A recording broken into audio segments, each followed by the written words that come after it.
Quem está com a Bíblia aí? Coloca ela perto do coração. Vamos fazer a nossa confissão a respeito da Bíblia. Diga assim: essa é a minha Bíblia. Eu sou o que ela diz que eu sou. Eu tenho o que ela diz que eu tenho. E eu posso fazer o que ela diz que eu posso fazer. Meu coração está aberto. Minha mente está receptível para receber a incorruptível, indestrutível, sempre viva semente da palavra de Deus. E eu nunca mais serei o mesmo. Em nome de Jesus. Amém? Glória a Deus. Ontem nós tivemos o aniversário de 3 anos da nossa congregação, da igreja lá em Dourados. Então trago o abraço do pastor Daniel. E hoje de manhã já tivemos a nossa festa, né, o culto. Engraçado que o culto de domingo de manhã varia, né? Às vezes os irmãos acordam animados e vêm para o culto de manhã. Então muita gente veio hoje no culto de manhã, que não é algo normal, né? Geralmente o pessoal vem mais no domingo à noite, mas o povo acordou animado hoje para vir e foi uma bênção. E eu tenho certeza que aquilo que Deus começou de manhã também fará nessa noite na sua vida. Nós estamos numa sequência de mensagens sobre a oração. Na verdade, muitos avivalistas, entre eles eu cito David Yong Cho, diz que a resposta do avivamento é a oração. Uma igreja poderosa é uma igreja que ora. Uma igreja cheia do poder de Deus é uma igreja que ora. Então nós temos aumentado a nossa carga de oração, a igreja tem vindo orar durante a semana, temos tido os nossos relógios de oração, e glória a Deus por isso, já podemos sentir o ambiente diferente, aquilo que Deus tem feito nesses dias. Nós estamos muito, muito felizes com o que Deus tem feito. Nós falamos na primeira semana sobre a importância da oração, falamos há 3 semanas atrás, né? 3 domingos atrás. Falamos sobre a legalidade com a autoridade. Nós temos a legalidade de atuar sobre a terra e Deus tem toda a autoridade. E a oração é essa parceria. Então, quando nós oramos, nós liberamos o poder de Deus nessa terra. É aquilo que Jesus fala para nós orarmos na oração do Pai Nosso: que venha o teu reino e seja feita a tua vontade aqui na terra como no céu. Na semana passada, a pastora falou sobre orando a palavra. Amém? Quantos praticaram essa semana? Eu costumo dizer, não é uma frase minha, se eu não me engano é da Valnice Milhomes, quando você ora a palavra, você já ora a resposta. Por quê? A Bíblia diz que Deus está olhando para a sua palavra, Ele está velando sobre a sua palavra para fazê-la cumprir. Então, quando você ora a palavra, você já ora a vontade de Deus, você já ora a resposta. Amém? Então, nós fizemos nesse projeto de oração vários textos que você pode orar. Então, ali no terceiro, né, orando a palavra, todos ali são textos bíblicos que você pode orar. Mas você pode também escolher outros textos, como nós falamos há algumas semanas atrás. E então são ferramentas para que a igreja se torne uma igreja mais ativa em oração. E hoje eu quero falar sobre uma outra ferramenta, que é uma chave de Deus para a edificação do nosso homem interior. Essa chave talvez seja um dos maiores segredos que eu experimentei aos meus 16 para 17 anos, que desencadeou algo na minha vida e que está disponível a todo o que crê. Então, nessa noite eu quero falar sobre uma ferramenta de oração, que é a oração em línguas. Diga comigo, oração em línguas. Confesso a vocês que em 1990 isso estava varrendo a nossa nação, apesar de desde a virada do século 1990 houve um avivamento sobre as nações, sobre o batismo do Espírito Santo, retomando novamente a igreja buscando os dons espirituais. Na década de 90 aqui no Brasil foi quando veio um mover sobre a oração em línguas. Entre eles, eu fui muito abençoado pelo irmão Kennedy Hagin, também aqui no Brasil, Valnice Milhomes, mas um dos que foi mais emblemáticos falando sobre oração em línguas no Brasil foi David Robertson. Alguém já ouviu falar do irmão David Robertson? Poxa, de manhã tinha bem mais. Deixa eu ver aí, quem já ouviu falar do David Robertson? Tem só umas 3, 4 pessoas aí. Tá. David Robertson, em 1990, ele estava aqui já visitando várias vezes o Brasil, e ele tinha uma mensagem que era o poder do Espírito Santo, ou andando no poder, era a mensagem que ele pregava, andando no poder. Só que ele era um americano, veio nos moldes muito diferentes do que o brasileiro estava acostumado quando o americano vinha. O americano ele pregava de terno e gravata, tinha todo um sistema. Ele chegava com a camisa bem florida, para fora, né? Bem à vontade.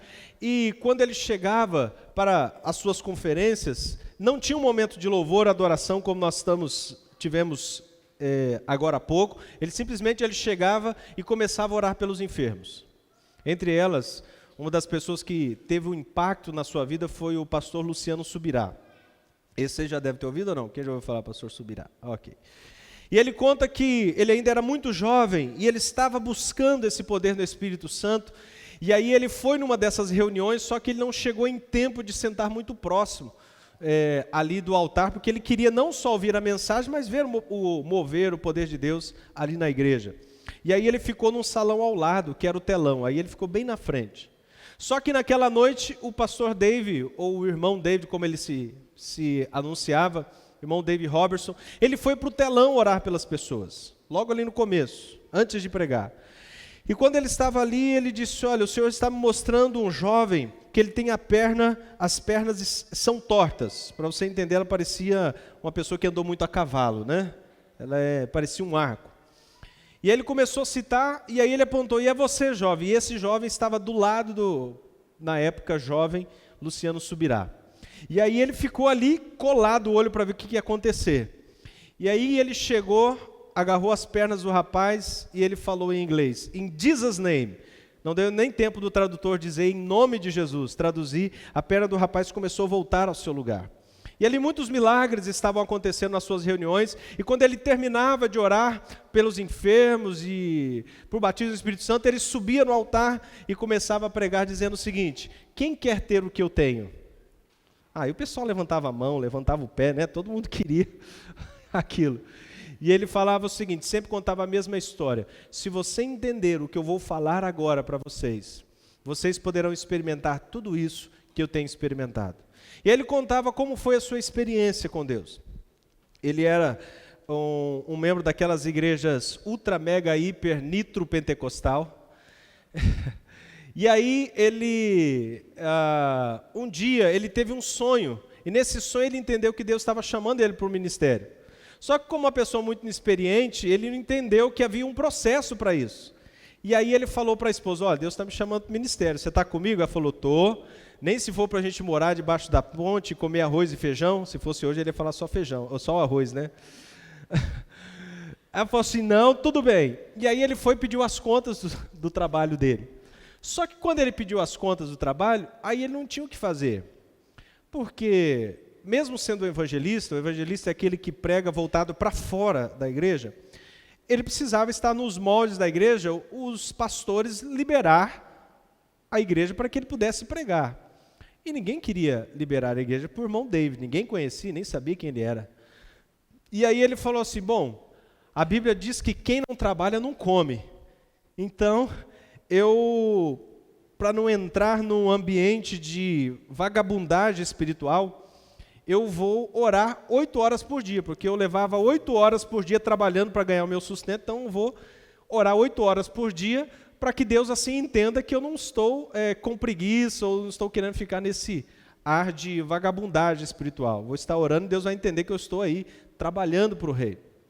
E aí ele procurou um amigo de uma igreja, daquelas igrejas nos moldes bem tradicionais, e tinha um quarto, na verdade um porão daquela igreja, o qual dispôs para o irmão Robertson ir orar todos os dias. Então ele se fez um prisioneiro desse lugar. Todos os dias ele ia e gastava 8 horas orando.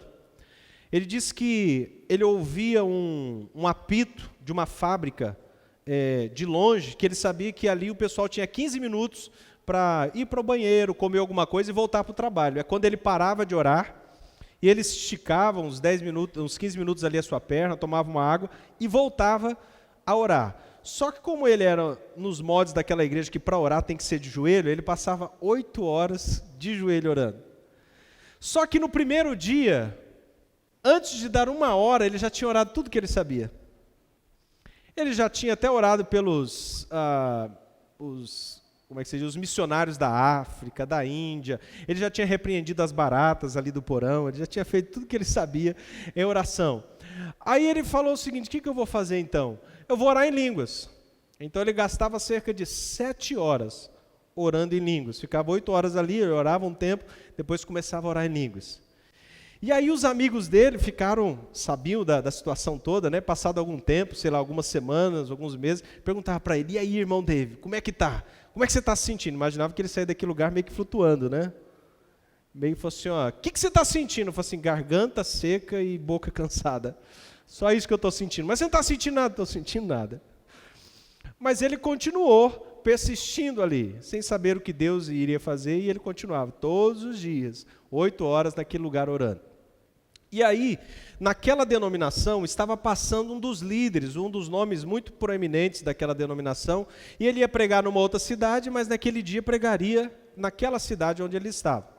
E aí, o pastor e os obreiros estavam tentando arrebanhar o máximo de pessoas para participar do culto, para prestigiar a vinda desse líder.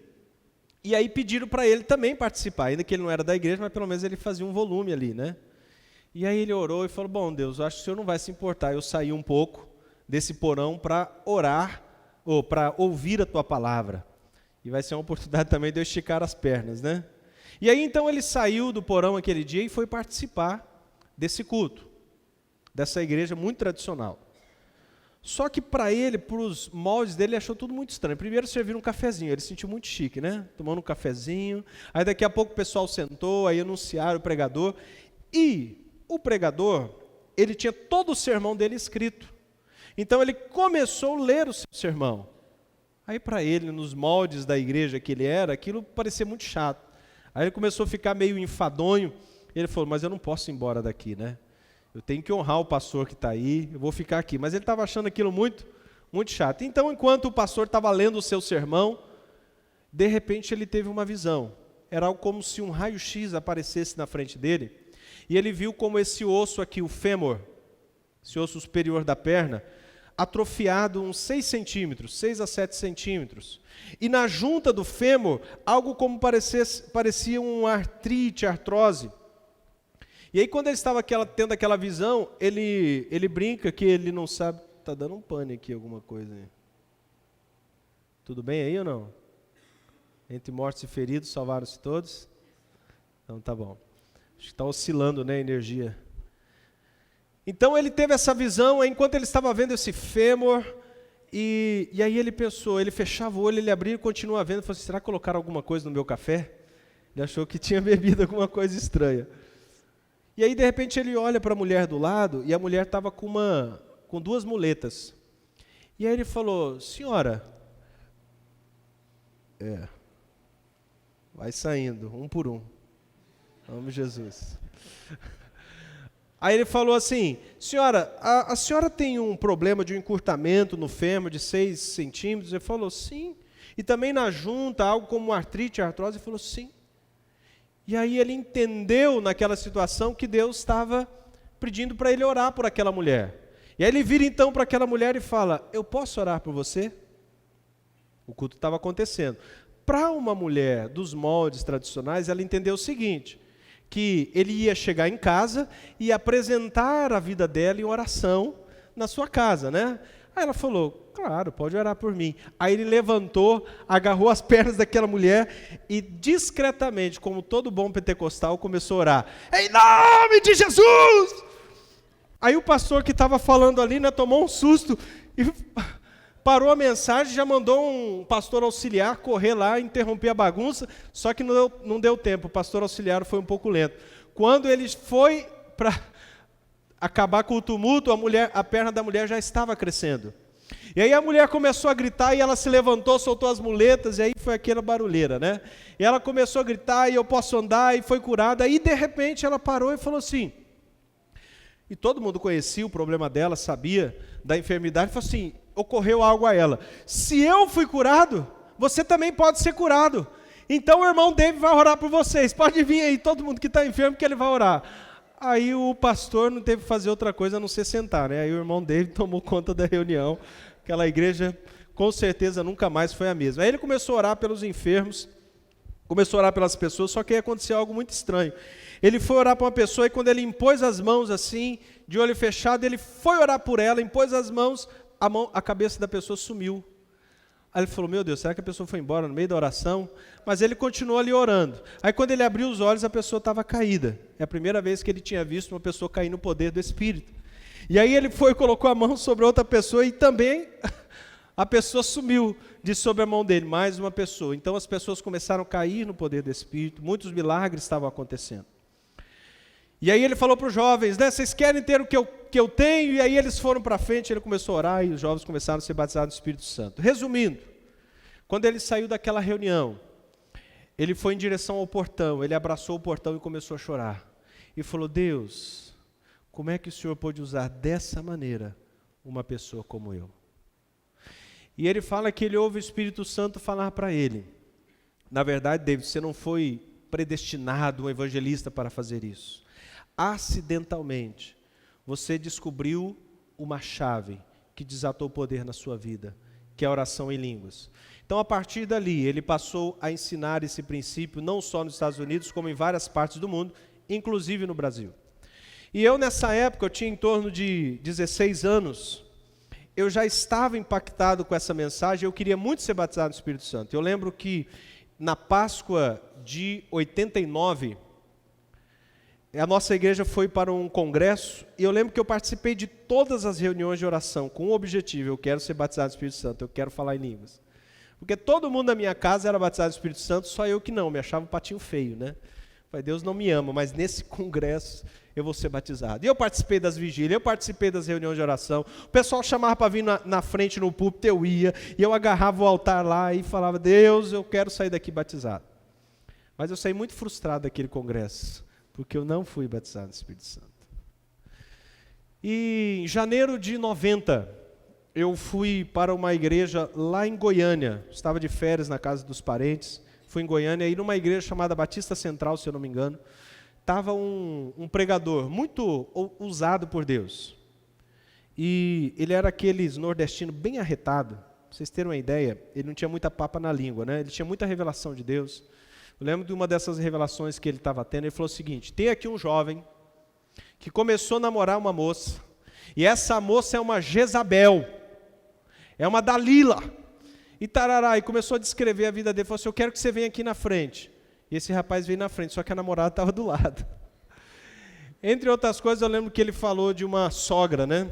Ele falou, você, sogra, aí começou a descrever vários detalhes dela, né? Que está acabando o casamento do seu filho, ou do seu genro, e parará, você é uma jararaca. Eu falei, meu Deus, a igreja desse pastor aí, eu acho que ela não dura muito tempo ele na frente não, né? Mas ele era muito usado por Deus em palavras de revelação, e ele começou a orar também por batismo do Espírito Santo. Eu falei, Deus, hoje é meu dia, né? Estava ali agarrado, era um jovem de 16 anos, né?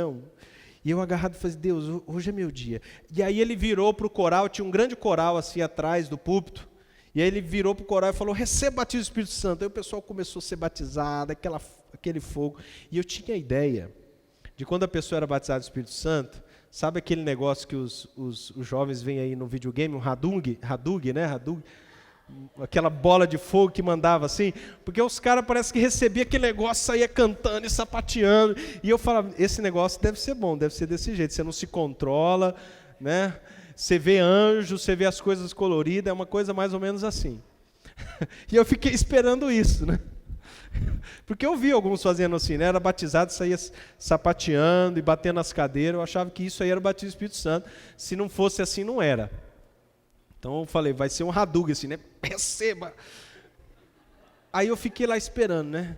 E aí de repente o pastor virou para o auditório e falou assim, você que está aí também, receba o batismo do Espírito Santo. Aí eu estava grudado assim na cadeira, eu comecei a orar, chorei, cantar lá amanhã, aí eu assustei, falei, meu Deus, o que é isso? Aí eu falei assim, bom, de tanto ouvir os outros orar em línguas, eu estou imitando, né? Aí eu falei, Deus, me perdoa, agora me batiza com o teu Espírito, realmente, mas de verdade, me perdoa por estar imitando fulano de tal e ciclano. Resultado, eu saí daquele lugar bastante frustrado, porque aí foi aquilo ali. Só que eu não tinha entendido ainda que naquele momento eu tinha sido batizado no Espírito Santo. Até que um dia, eu me deparei com o que a palavra de Deus dizia a respeito disso. Lá em, se você puder abrir aí, Mateus 7, Mateus capítulo 7.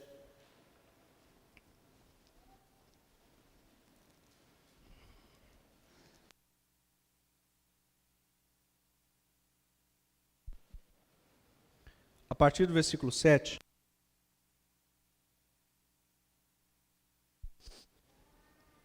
Não sei se você já teve essa impressão, aconteceu comigo com esse texto. Esse é um texto muito importante para mim, para esse momento foi fundamental. É como se eu estivesse lendo a Escritura e como que essa parte das Escrituras, ela saltasse, ela crescesse nos meus olhos. E eu falei, meu Deus, eu comecei a entender e falei, parece que eu nunca tinha lido isso. Eu tinha lido várias vezes esse texto. Já teve essa impressão que a palavra vai saltando assim nos seus olhos? Não, né? Tudo bem. Mas foi isso que aconteceu. Parecia que ela... E aí eu tive a compreensão do que Deus estava falando aqui. Veja aí, Mateus 7, do versículo 7 ao 11. Pedi e dar-se-vos-á. Buscai e achareis. Batei e abrir-se-vos-á. Pois todo o que pede, recebe. O que busca, encontra. E a quem bate, abrir-se-lhe-á. Ou qual dentre vós é o homem que, se porventura o filho lhe pedir pão, lhe dará pedra? Ou, se lhe pedir um peixe, lhe dará uma cobra? Ora, se vós, que sois maus, sabeis dar boas dádivas aos vossos filhos, quanto mais vosso Pai que está no céu dará boas coisas aos que lhe pedirem. Aí eu entendi então nesse momento que se eu estava ali na igreja e eu estava pedindo o Espírito Santo, não veio outra coisa a não ser o Espírito Santo. Porque Deus está falando o seguinte, se você pede, você recebe. Se você busca, você encontra. E aí ele faz uma comparação. Se um filho pede para o pai pão, o pai vai dar pedra? Se pede um ovo, ele vai dar uma cobra? Se pede um peixe, ele vai dar um escorpião? A resposta é óbvia, não. Então ele fala, vós que sois maus, sabem dar boas coisas aos vossos filhos, quanto mais eu, o Pai Celeste, vou dar boas coisas a vocês, se vocês me pedirem. Então se eu estava pedindo o Espírito Santo, era o Espírito Santo que veio sobre mim. E quando esse texto ressaltou para mim, eu estava, nesse tempo agora, tinha mudado para Dourados. Naquela semana, um pregador estava começando a pregar na região. Talvez foi a primeira vez que ele pregou, estava começando, mas foi a primeira vez que ele pregou na nossa igreja. O nome dele era Irineu Gruber. Alguém já ouviu falar? Irineu Gruber? Poucos aí. Ok. Então ele também tinha tido um chamado de Deus, abandonou, ele tinha uma empresa, se eu não me engano era um mercado, ele deixou ali em Maracaju e foi pregar esse evangelho de cura, de poder de Deus. E aí naquele dia ele foi pregar na nossa igreja que estava começando lá em Dourados. E eu falei, hoje é o meu dia. Porque eu li esse texto e eu falei, se eu estou pedindo o Espírito Santo, não virá outra coisa senão o Espírito Santo. Então hoje ninguém me impede de receber o batismo do Espírito Santo. E eu sabia que ele ia orar. E aí no final então ele chamou para os jovens, quem quer ser batizado do Espírito Santo? Eu era um dos primeiros lá. E aí quando ele impôs as mãos, eu falei, hoje é meu dia. A hora que ele impôs a mão, eu abri a boca a falar em línguas. Eu estava tão ansioso por receber o batismo do Espírito Santo que no outro dia eu tive que fazer uma viagem de 6 horas. Eu orei às 6 horas. Eu fiquei com a boca seca e a garganta doendo, de tanto orar em línguas. E aí, ouvindo esse impacto dessa mensagem sobre a importância de orar em línguas, no começo foi muito frustrante. Por quê? Agora eu quero trazer um pouco de base bíblica para esse contexto aqui. Vou contar um pouco mais das minhas experiências, depois nós vamos entrar no que a Bíblia diz sobre oração em línguas. Mas foi um pouco frustrante porque às vezes eu estava orando em línguas no meu quarto, 1, 2 horas, e eu esperava que eu começasse a ver anjos, sei lá, eu ficasse assim meio que muito espiritual. Mas aí eu estava pensando, o que vai ter para o almoço hoje? Será que vou fazer aquela comida que eu gosto? À tarde, será que eu tenho tempo para resolver aquele outro problema? Enquanto eu orava em línguas, eu falei, meu Deus. Só que aí eu me deparei com um texto bíblico, se você quiser abrir aí, 1 Coríntios 14, 14. Depois você deixa aberto 1 Coríntios 14, que nós vamos lê-lo. Vamos ler vários versículos de 1 Coríntios 14.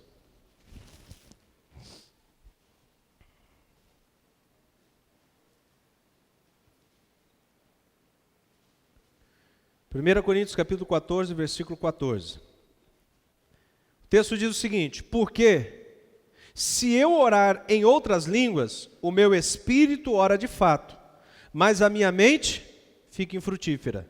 Vou ler de novo. Porque se eu orar em outras línguas, o meu espírito ora de fato, mas a minha mente fica infrutífera. Então eu entendi aqui que a minha mente estava infrutífera.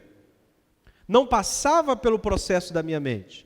Veja que algumas pessoas com um conceito errado desse texto falam, não, mas aqui está falando de oração em outro idioma. Não tem nada a ver. Os irmãos sabem que eu falo inglês fluente.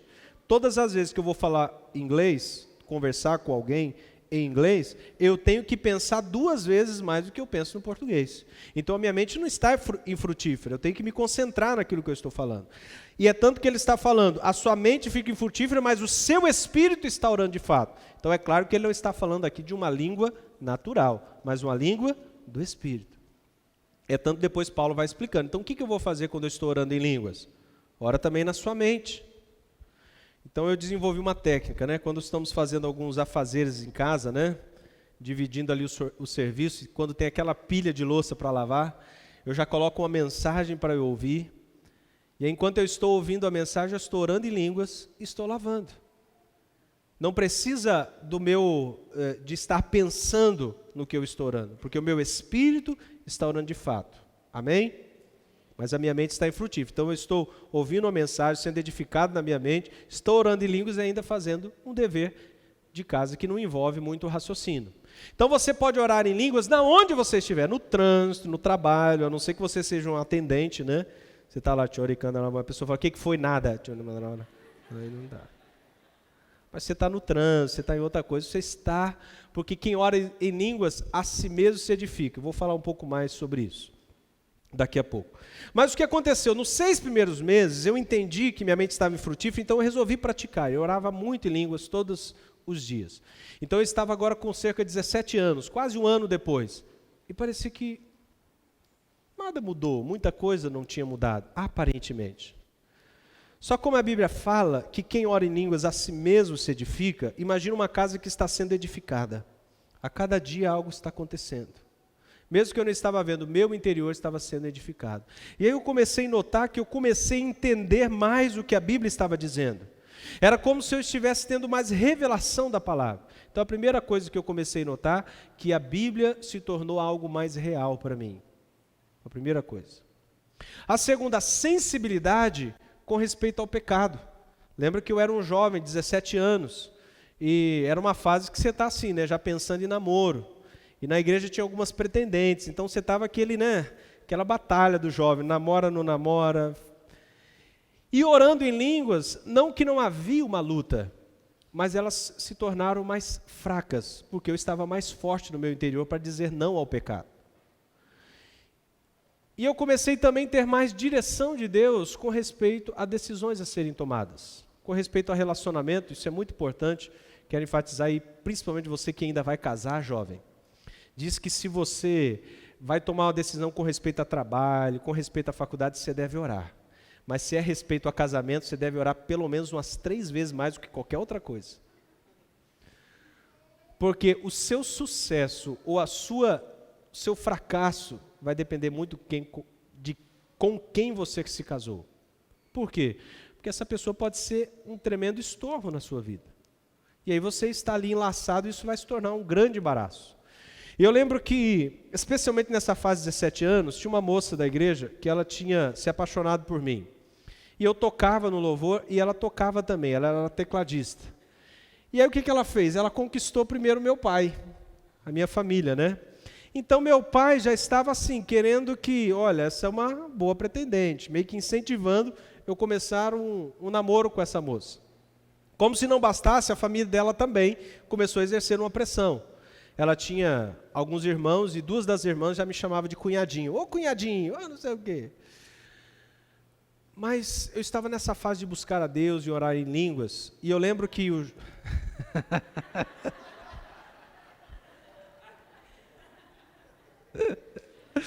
Ai, ai.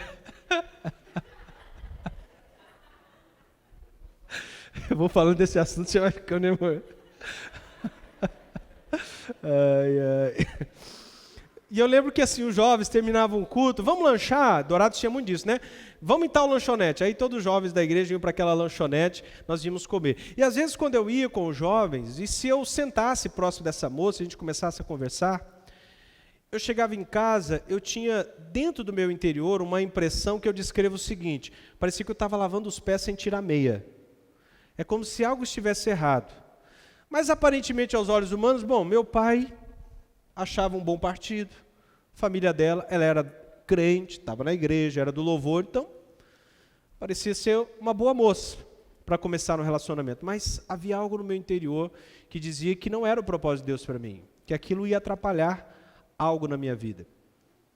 E eu lembro que um dia eu trabalhava numa empresa e eu não sou uma pessoa de ter visão espiritual, eu tenho muito discernimento de espírito, se é um demônio que está atuando ou não, mas não visões. Mas naquele dia eu tive algo como que parecia que o céu estava todo fechado, parecia que estava tudo negro, sabe quando está aquele dia que você sabe que vai cair uma tempestade? E eu não sabia o que era, mas meu coração estava aflito. E aí eu falei, Deus, eu não sei porque eu estou assim, mas eu vou orar em línguas. Lá na empresa, eu ficava muito tempo sem ter pessoas ali em volta, e aí eu comecei a orar em línguas. Falei, Senhor, como eu não sei orar como convém, me direciona no que eu devo orar. E eu comecei a orar em línguas, e eu acho que eu fiquei mais de 1 hora orando. E de repente eu saí para fora, e parecia que ainda que o céu estava limpo, mas parecia que estava tudo negro, e de repente começou a se dissipar todas as nuvens. E naquele momento, eu discerni que saiu um peso de sobre o meu coração. E naquele momento eu estava entendendo que todo e qualquer sentimento com respeito àquela pessoa não deveria mais acontecer. Então, a partir daquele dia, eu fazia o seguinte, a moça entrava na igreja, se ela sentava no primeiro banco, eu estava no último, né? Comecei a fugir dela. E a partir daquele momento, o Senhor começou a desencadear também a área ministerial. E aí eu deixei esse trabalho, a igreja me contratou na época para trabalhar na biblioteca da igreja. A igreja locava cassete, se você não sabe o que é isso, João, procura no Google. Cassete, fita cassete e fita VHS, né? Isso, então, a igreja tinha muito disso, estudos, e eu cuidava dessa área, e livros também. Então eu ficava ali na igreja, esperando os irmãos virem locar, e eu ficava ouvindo. Então eu estava crescendo muito, porque eu ouvia todos os estudos que estavam ali, e orando em línguas. E aí um dia, nessa época também, a minha amiga Vanessa começou a trabalhar na igreja, porque a igreja abriu um trabalho com crianças, uma escola, sabe, uma escolinha mesmo para crianças. Então as crianças iam lá e ela era professora. Então eu ficava no escritório ali na área, numa das áreas da igreja, e ela ficava trabalhando, cuidando de crianças lá. E aí meu pai foi fazer uma cruzada numa outra cidade, interior de São Paulo, se não me engano, Guararapes, né? Lá em Guararapes. E aí ele resolveu chamar os 2 obreiros que estavam ali com ele, e nós fomos. Lá algo impressionante aconteceu. Ali eu descobri que realmente eu estava sendo edificado no meu interior, porque eu era uma pessoa muito tímida, mas eu fui levantado numa autoridade tão grande naquele lugar para expulsar demônio, impor as mãos sobre os enfermos e orar por batismo do Espírito Santo. Foi algo assim impressionante. Eu e minha esposa começamos, aí aquilo desencadeou na primeira reunião. No outro dia, o pessoal da igreja começou a levar a gente para tudo quanto é lugar, né? Gente que estava endemoniada, enfermo e não sei o quê, tudo quanto é problema. E a partir dali, então, nós começamos a desenvolver na igreja um trabalho de libertação. Então, eu estava com 17 para 18 anos. Nós começamos a trabalhar na área de aconselhamento, expulsando o demônio, curando os enfermos. Nós não tínhamos nenhum cargo na igreja. Nós não tínhamos nenhum título na igreja. E aí eu comecei a entender que este orar em línguas começou a desencadear em mim algo sobrenatural. Eu quero dizer para você que isso está disponível também para todos os que creem. Olha o que diz Mateus, melhor dizendo, Marcos 16. Marcos capítulo 16.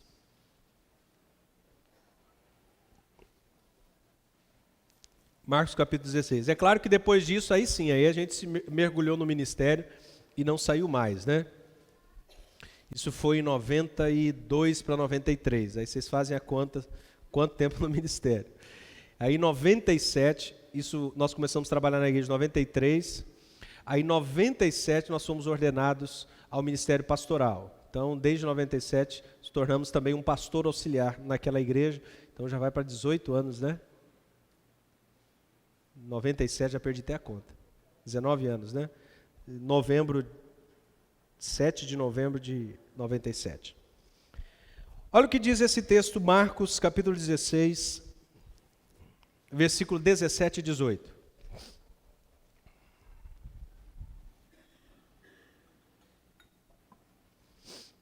Olha aí o que diz o texto. Esses sinais hão de acompanhar os pastores, profetas e obreiros. Amém? Amém não, gente. Quem falou amém aí? Misericórdia. Não, porque algumas pessoas acham que é isso aqui. Aqueles que estão separados. Então, esses sinais hão de acompanhar. Mas o texto diz que o condicional para os sinais acompanharem é aqueles que creem. Quem pode crer? Todos nós. É claro que esse é o condicional, não é um título numa igreja, é o crer. Então, se você crê, esses sinais hão de acompanhar você. Claro que o contrário é verdadeiro. Se você não crer, esses sinais não vão te acompanhar. Então, se você não crê, não é para você. Mas se você crê e você quer, esses sinais hão de acompanhar aqueles que creem. O que vai acontecer? Em meu nome expelirão demônios, falarão novas línguas, pegarão em serpentes, e se alguma coisa mortífera beberem, não lhes fará mal. Se impuser as mãos sobre os enfermos, eles ficarão curados. Quer dizer que você, na onde você está, seja na célula, seja no seu trabalho, você pode ser um canal de Deus ali. Se tem um enfermo, você precisa, vou levar você na igreja para o meu pastor orar por você. Você pode impor as mãos e orar. Esses sinais hão de acompanhar aqueles que creem. Mas o que fala aqui, falarão novas línguas. Essa é condicional para quem? Para aquele que crê. Então, por isso que eu digo, ainda que alguns ensinem diferente, eu creio que o único condicional para você orar em línguas é você crer. Esses sinais hão de acompanhar aqueles que creem. Nos nossos encontros, todas as vezes nós temos um momento que falamos sobre isso e oramos. Então, por isso, muitas vezes nós não fazemos aqui na igreja. Mas é interessante notar que as pessoas que mais recebem facilmente são os novos convertidos. Você explica para eles, você fala, eu quero, pá, foi. Por quê? Porque eles não têm bloqueio teológico, os conceitos errados.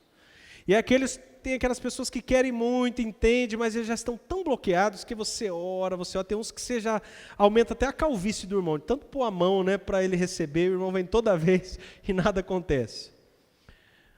Por quê? Porque há conceitos errados. Um deles eu queria falar um pouco agora, entrar um pouco mais no estudo e depois nós vamos orar. Eu queria que você abrisse então em 1 Coríntios 14, eu falei para você deixar aberto aí. 1 Coríntios 14, algumas pessoas interpretam muito mal esse texto. 1 Coríntios 14. Qual que é o erro aí? Tem algumas igrejas, e eu vou falar para você que essa é uma teologia que veio da Europa, o cessacionismo. O que é isso? O cessacionismo é uma doutrina que eu creio que ela veio do inferno, porque ela matou as igrejas da Europa. A Europa que antes foi o berço do avivamento, berço de vários avivamentos, como o avivamento de John Wesley na Inglaterra, como o avivamento que teve com, esqueci o nome daquele lá no país de Gales, você lembra o nome? Não, país de Gales. O Smith, eu esqueci o nome dele, não é não. O avivamento que houve também com Martim Lutero em 1500. As grandes igrejas da Europa hoje são boates, são bares, porque entrou essa doutrina do cessacionismo. O que é isso? E a doutrina liberal, tirando o poder da palavra. O que é o cessacionismo? Muitos creem que com a morte do último apóstolo e com a palavra impressa, os dons espirituais não são mais disponíveis. Foi para aquela época, só para a igreja primitiva. Então, quando morreu o último apóstolo, cessou o tempo dos dons espirituais. Então essa doutrina entrou e matou a Europa. E chegou no Brasil. Então muitas igrejas creem no cessacionismo. Cessou os dons. Isso não é para o nosso tempo. E eles pegam esse texto de 1 Coríntios 14 e acham que Paulo está repreendendo a igreja por orar em línguas. Quando o que ele está fazendo é totalmente o contrário. Então se coloca uma lente do tradicionalismo e aí se interpreta errado esse texto.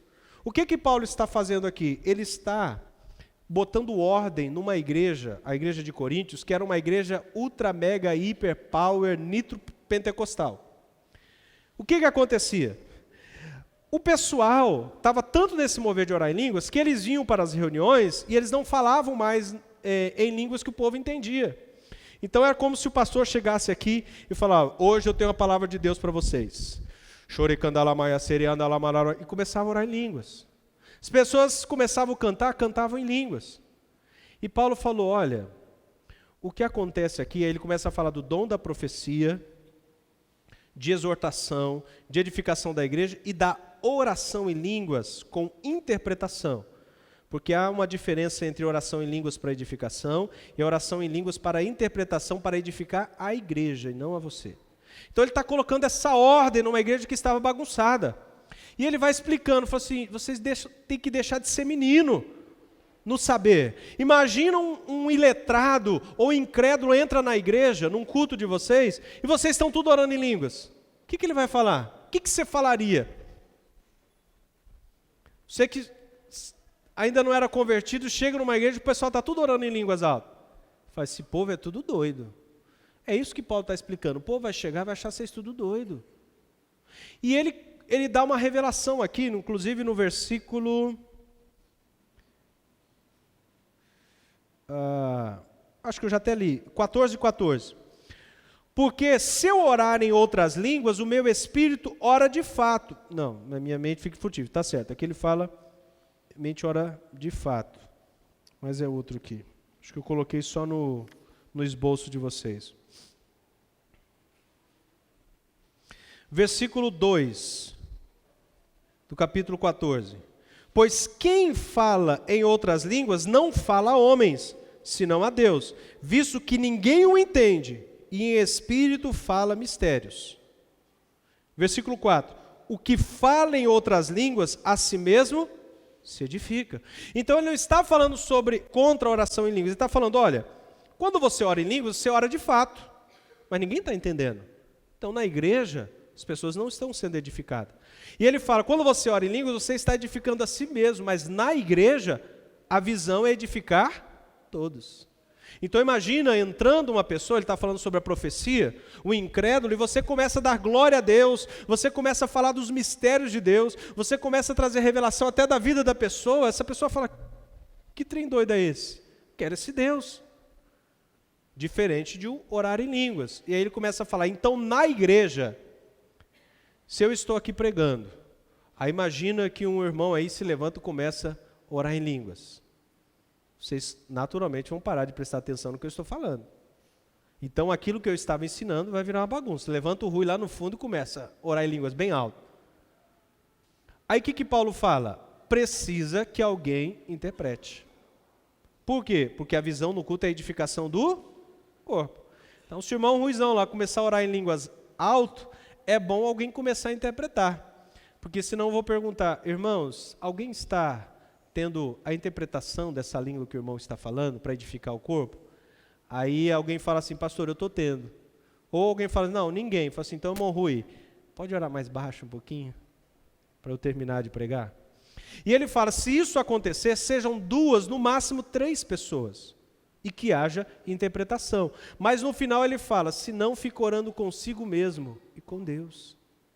Ele não está proibindo orar em línguas. Pelo contrário, olha o que ele fala no versículo 18. O que ele fala no versículo 18 aí? Alguém lê bem forte.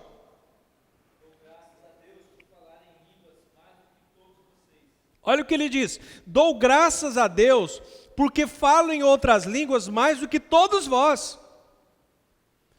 Então vê que ele não está proibindo o falar em línguas. Pelo contrário, se ele está falando que ora mais do que todos os outros, então não quer dizer que ele fala algumas 3 palavrinhas no culto, ou no momento que ele está orando. É alguém que está orando constantemente, porque nós estamos falando de uma igreja que estava orando muito no Espírito. Oração em línguas, ou como alguns falam, no Espírito. Então era uma igreja que estava orando muito no Espírito. E se ele fala que ele ora mais do que todos eles, então quer dizer que era algo que era uma prática na vida do apóstolo Paulo. Então esse texto você não pode olhar com uma visão de maneira alguma de que Paulo está desinstruindo a igreja sobre orar em línguas. Pelo contrário, ele diz no versículo 39, capítulo 14, versículo 39. Portanto, meus irmãos, procurai com zelos o dom de profetizar. Amém? Porque ele está falando no contexto da igreja, mas como que ele termina? E não proibais, ou proíbe em outras versões, o falar em outras línguas. E tem alguns pastores cabeçudos que proíbem, sendo que Paulo está instruindo, não proibais. Mas por que tudo isso? Eu creio que uma das razões, Satanás lança tanta dúvida, e foi assim comigo, na época que eu fui batizado no Espírito Santo, para que eu não ore em línguas, porque ele sabe que essa é uma ferramenta poderosa para a nossa edificação, muitas vezes por intercessão, porque a Bíblia diz em Romanos, se eu não me engano, 8:26, que nós não sabemos orar como convém, mas o Espírito nos ajuda em nossas fraquezas, e Ele intercede por nós com gemidos inexprimíveis. E Paulo também disse nesse texto que quem ora em línguas, fala em mistério com Deus. Olha aí o texto.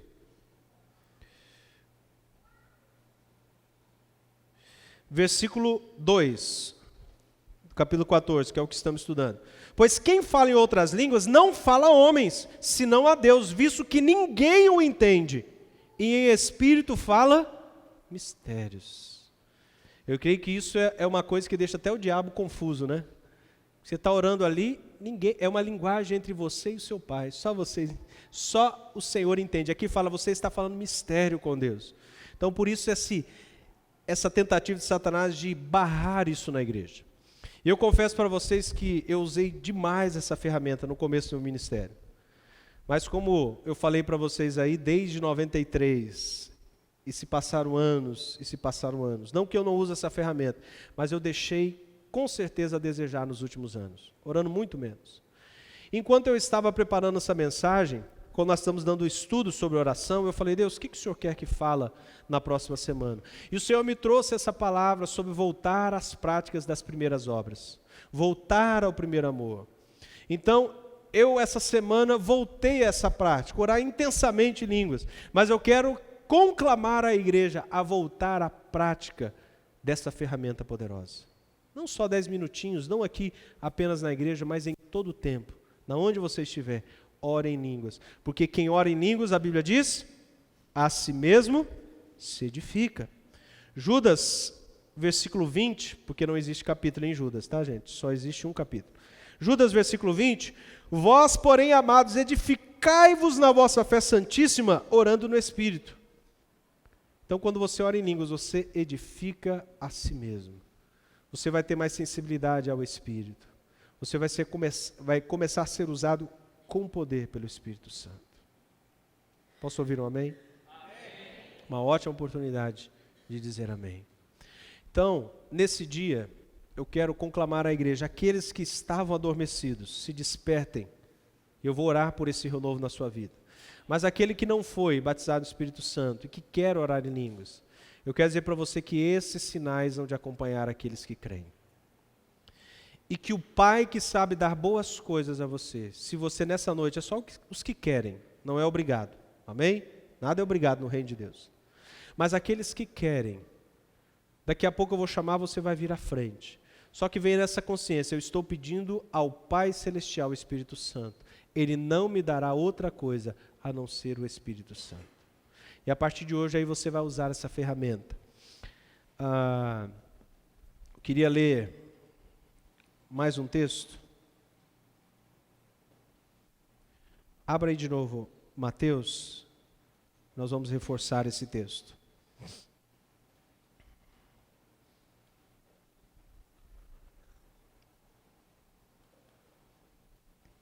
Mateus 7. Mateus 7. Nós já lemos ele, mas eu quero ler essa parte final aqui.